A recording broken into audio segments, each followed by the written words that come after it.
no one is game to say, and I've spoken to some of our leaders, you need to get out and say to Australians something which is common sense: we can't always have growth. It's impossible, it's a finite world. They won't say that. Most people know it's true, but they won't say it. So one day we're going to get a leader who will say, you can't always have growth, first of all. The next thing the person will say is, what are the advantages in having a bigger population in Australia? Let's say we can work out that we can support 36 million by more desalination plants. By the way, if ever I'm not a religious person, but if there is a message from God or from nature, which I think is similar, that we've gone too far, is the fact that we are desalinating salt water to exist. If ever there is a message that we've gone too far, is that every one of our major cities now has desalination plants so we can exist. Pretty obvious that we've gone too far. Someone said the gross progressive indicator would be the way to go, which would take into account the quality of life. Now it's interesting, if we stop growth, some things would happen. First of all, house values would drop by up to 60%. Now those of us who have a house or a mortgage, we're going to be horrified, doom and gloom, and that's why the government recently put so much money into the economy to keep the growth there. So all these values would stay up. Houses dropped in value 60% in Japan, but as I mentioned, I was there and it looked to be quite a prosperous country. Imagine if the houses were 60% cheaper. What the young couples could do is put the 60% of their money that was going to be into a house, they could invest it in Australian business. So instead of having just about everything owned from overseas and profits going overseas, we could own a lot more, which has got great advantages. This incredible amount of money which is invested in homes, because the pressure from population is so great, doesn't actually earn anything. It's not productive. And that's one of the reasons we own so little of our successful companies. With Dick Smith Foods, I've been fighting a losing battle to try and support Australian-owned companies that buy from Australian farmers. And naturally, in a globalised world, people just buy from wherever it's cheaper. Now, we can't have growth forever. You've probably heard the statement, which a lot of politicians talk about, sustainable population growth. Now, there cannot be such a thing. I'm glad you're laughing. Sustainable, you can have a sustainable population, and you can have population growth, but I can tell you, you cannot have sustainable population growth. It's crap. But it's the most common expression. Everyone whacks sustainable in front of everything. We now have a Minister for Population. I hope he's not a Minister for Sustainable Population Growth. What do we do now? Well, we need a plan. And we're told by our Prime Minister that we now have a Minister for Population, and he's going to work on a plan, which hopefully won't just look at a plan of how we cope with 36 million, which is every time I've spoken to a politician, that seems to be their discussion point. How do we cope? How do we build the infrastructure? How do we manage to keep some sense of order and a standard of living at 36 million, instead of actually saying, well, why not look at not going there? Now, it's going to be again a politician who actually says we're not going there, because then, as I mentioned, you have to talk about operating an economy without growth, and that certainly hasn't been successful in the last 200 years since modern capitalism has existed. And I think you mentioned Lord Howe Island. It's really interesting. I read the Lord Howe Island newspaper. I don't know if you know, I'm the Rupert Murdoch of Lord Howe Island. Yeah, I finance that newspaper. Don't tell anyone. It's a little radio sheet. And here is an example of what we could be like. There are these, people would say, draconian laws at Lord Howe Island. You can't actually go and buy land there. You can't put up a high-rise. Lord Howe is relatively similar now than when I went there in 1964 as a rover scout on a sailing boat to climb Ball's Pyramid. And there's very little growth. There's certainly no growth in bed numbers allowed. You can't go and buy a car, not allowed. You can buy someone else's car who's already got one. Now you'd think, oh, what a desperate place. God, the standard of living must be low there. No growth. Oh, the people must be demotivated. Oh, what a terrible place. Go to Lord Howe and you'll find the opposite. So what it's showing in a small way, that in fact it is possible to have a system without growth. It's going to need incredibly good leadership. I think it's not going to happen until we see for ourselves some of the problems of climate change that are going to happen to our world. At the moment, I drove in this morning and I heard this terrible figure. Have I got a second more? 75% of Australians don't believe that climate change is caused by humans. Imagine that 75%.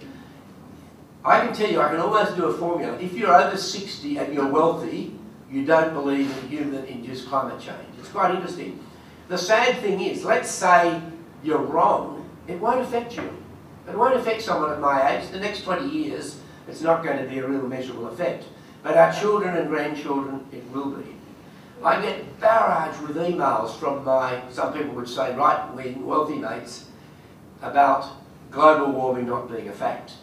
And they've had an incredible effect in communicating this around. That's why, when I talk about population, I don't necessarily link it with climate change from too many people, which of course is the multiplier. My daughter was right. Kelvin was at Copenhagen talking about human-induced climate change, but nowhere I watched on television did anyone hold up a sign, population, question mark? No, it wasn't mentioned.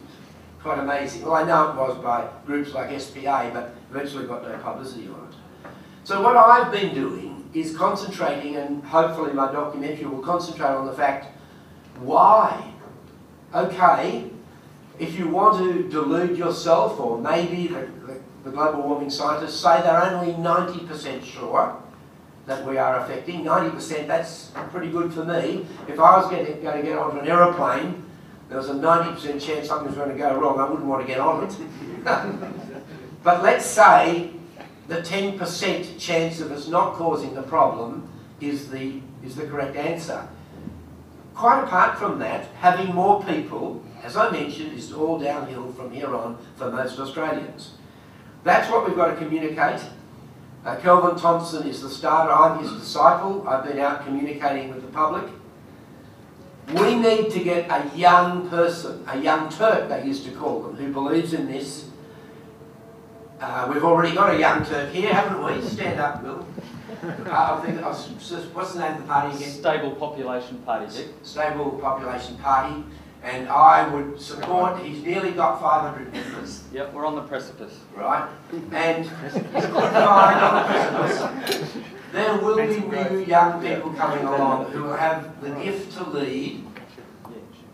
But as I mentioned to you, it will be as difficult as abolishing slavery to actually move to an economy which is not based on population growth. A lot of people say we need a new political system. I've read books which say we need a system based on idealism and cooperation. Well, I don't think that'll work. I really believe capitalism is the system, but in a democracy, if you put rules on, or as I've shown as we've been shown at Lord Howe Island, my daughter and son-in-law own a little lodge there, and they bought it 6 or 7 years ago and had 9 rooms. It still has 9 rooms. They've increased the quality of it, but it's not allowed to go for any more. Now imagine if, that sounds horrific to most developers and builders, imagine doing that, what we can't expand Sydney.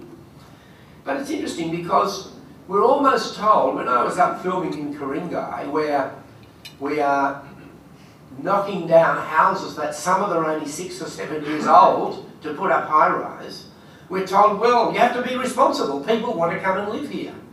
And so the state government has to react to that. So it's going to rezone the land over the head of the local council and the local people.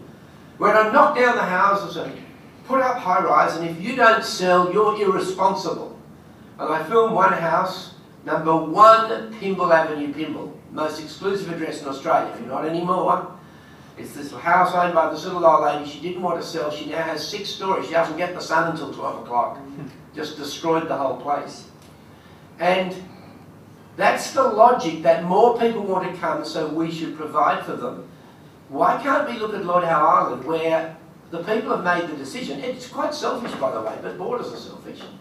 The Lord Howe Islanders have said, well, look, we can ruin this place. We can make it a Hamilton Island or a Dubai, but we don't want to. We just want to keep it as it is because that's what we love about it, and people will come here to stay. If people want to come and live here, bad luck, they can't. They'll have to wait for someone to die or someone to marry into the family or something like that. And it's interesting because that works. As you mentioned, I think it got voted, I don't know if you mentioned this, it got voted as the leading, most satisfactory place for people to go in Australia for a holiday. Compared to Kakadu and Southwest Tasmania, all of the fantastic places. But no one has actually stopped and thought, well, that's an interesting experiment there. Someone tells me it's quite unconstitutional. And if anyone wanted to take them on, but I'm so glad that no one has taken them on and that Lord Howe can remain the same size. That's about all I've got to say. The main thing is, please concentrate on why. When you're talking to people, don't say whether it's possible or not to go to more people, because someone will always come out and say it is possible and come up with some figures that will be very hard to say that they're wrong. But if you say, what are the advantages in going to more people? Very simply, the cake is a certain size. It's our intrinsic wealth, minerals, our most wonderful ability so far to produce crops and food. That's a certain size, it's finite. Double the number of people, everyone gets half as much. Remember that. Thank you for listening.